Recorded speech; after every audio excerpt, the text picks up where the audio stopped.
was it for you guys to kind of put this team away early? You guys get some extra rest in that fourth quarter. No, it's not about that. It's just about approaching the game the right way, and that's trying to get better.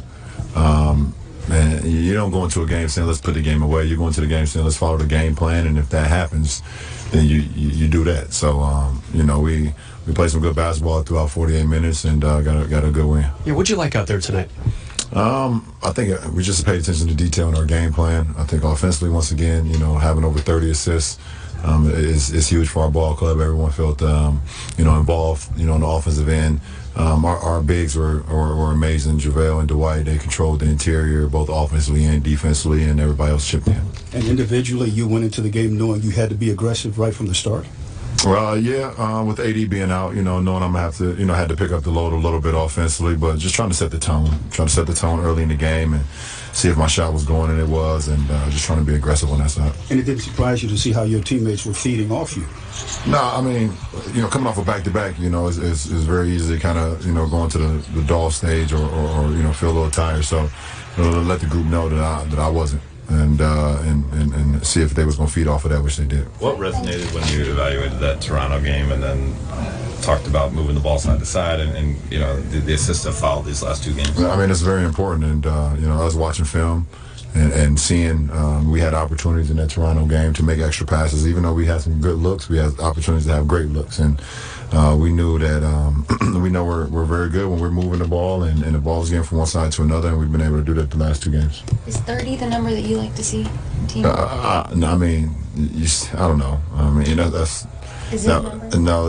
I don't know if there's a number, but in the teens, it's not a good ingredient for our ball club when we have guys that can pass the ball. But if we're in the high 20s to the 30s, that lets me know that we're definitely paying attention to what we want to do offensively. I think Kuz were 6 for 9 tonight and wound up with a pretty efficient night. What have you seen in terms of his growth from an efficiency standpoint this morning? Well, he did a good job of just taking the shots that was there, being aggressive, and it's good. It's good to just get him back in a rhythm, because he's going to be very key for our ball club. How often do you look at your schedule and think that these are games that we need to try to make sure we win, especially at home? I mean, I pay attention to the schedules, just seeing who's our next opponent. And then I just kind of lock in on that opponent and saying we have an opportunity, a great opportunity. No matter who you play, you have an opportunity to be great. And I think the last two nights we accomplished that. Frank mentioned he was asked about you playing your energy level on the second night of a back-to-back, and he was like, "Well, LeBron's historically been very good on the second night of a back-to-back."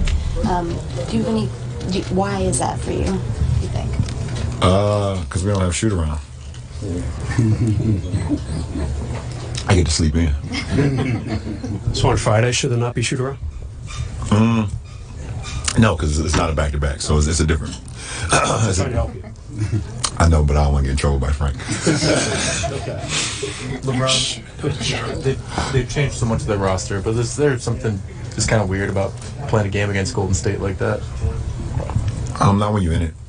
No, not when you're in it. I think when I'm watching them, when I'm at home and it's one of them off nights and I'm watching them, then it becomes weird. Then just seeing Clay in the suit and not seeing Steph out there. But not when you play. I played them in the finals without Kyrie and Kevin. So, no.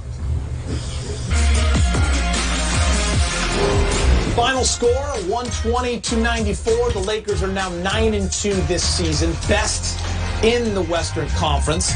LeBron James, season low in minutes. That's what we wanted tonight in the pregame show, and we got it. Just 26. His previous was 28. He had 23 on 11 of 21, 12 dimes. He leads the league in assists. He had 6 rebounds. Kuz stepping up, getting the start for AD. 22 points on 3 of 6 from 3. And JaVale with his best game of the year, 18, 17, 3 blocks, and he also had 3 steals. Let's head back to Staples Center. Lakers head coach Frank Vogel is speaking with Mike Trudell in the media. Frank, do you think you're starting to get a better picture of these last 2 nights of Kuzma and the role that he can fill and the one that you anticipated before the injury kept him out of preseason? Yeah, there's no question. He's really stepped up the last 2 games, and and it's not really a surprise. It just we knew it was going to take a little bit of time to get rhythm and timing, and get his legs under him, and it seems to be coming along. See back-to-back great performances by him give us a big lift.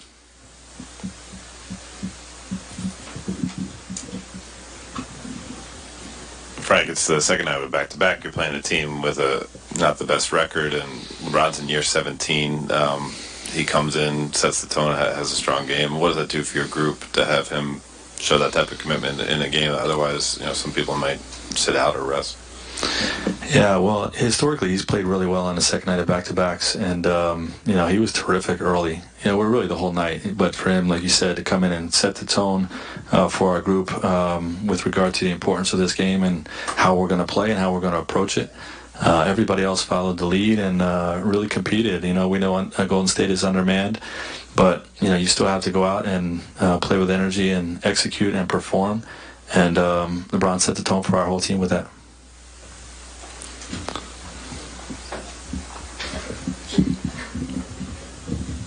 There have been games this year where the start was slow and then eventually the team turned it on.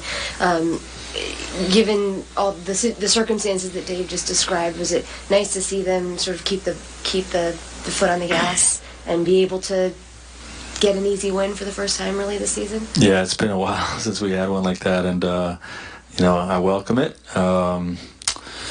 Like you said, we kept our foot on the gas throughout the game. I credit. It was really a knock them down, knock them out type of thing. Our starters did a good job knocking them down, and our bench guys came in and played terrific. And late in the third quarter, where it's still hanging around 16 points or so, that game could go either way. And we had to come back to our starters, and we were afforded the luxury of resting them in the fourth quarter because those guys at the end of the third and the start of the fourth really played well. They defended well, they trusted the pass offensively, and they were able to break the game open. You've been talking about sharing the basketball. I think tonight you guys had, 31 assists? And that's the fifth game you've had 30-plus assists. What does it do for this team when they're sharing the basketball that way? Well, that's one of the things that we have to become this year. We have to become a team-first team. And the man with the basketball has got to be think and create for others.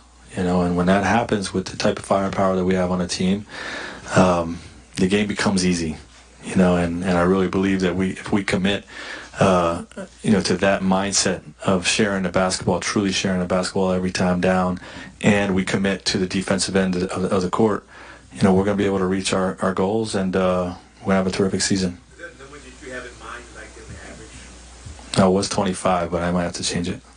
To what? 31. Frank, was it good to see JaVale kind of be able to put together a game like that finally? Yeah, that was unbelievable. I mean, we had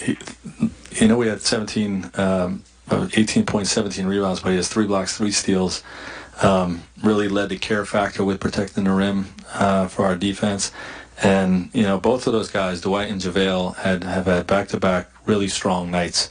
Their tag team tonight was 13 for 19, 33 points, 25 boards from the center position. And those guys are supposed to be role players on our team.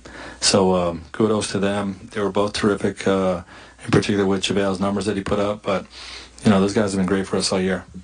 A couple of games ago when we were talking about the Lakers, we said, where is your concern level with the three-pointers? And today they were 9 of 20, 47%. We've seen them now for the last couple of games start to find the rhythm. 45%. Where are you right now? You feeling good about where this team is trending in terms of the three-point shooting? There's a word you love, trending. Of course. I mean, when you continue to put them in the basket the way the Lakers have the past 2 games. But the other thing, too, is when they kept saying it's going to take time. I remember there was a post-game a couple games ago when Frank Vogel said it's early with a smile on his face. LeBron, after the Miami Heat game on Friday, said it as well, that it's going to take some time, and once it happens, it's going to be dangerous. But I oftentimes wonder, too, the amount of energy that was being exerted on the defensive end of the floor when you were a new system and a new style of offense coming together for the first time and understanding where guys want the ball and where they want their looks and their shots. I wonder how much that kind of played into the percentages that we were seeing from deep. Yeah, I think you're right, Alan, because defense, I think, is a lot easier to come by first, and I think that's something they wanted to manage first. Offense is always kind of tricky because you don't understand guys' tendencies. You haven't been around guys. The full lineup's not in there yet. AD and LeBron.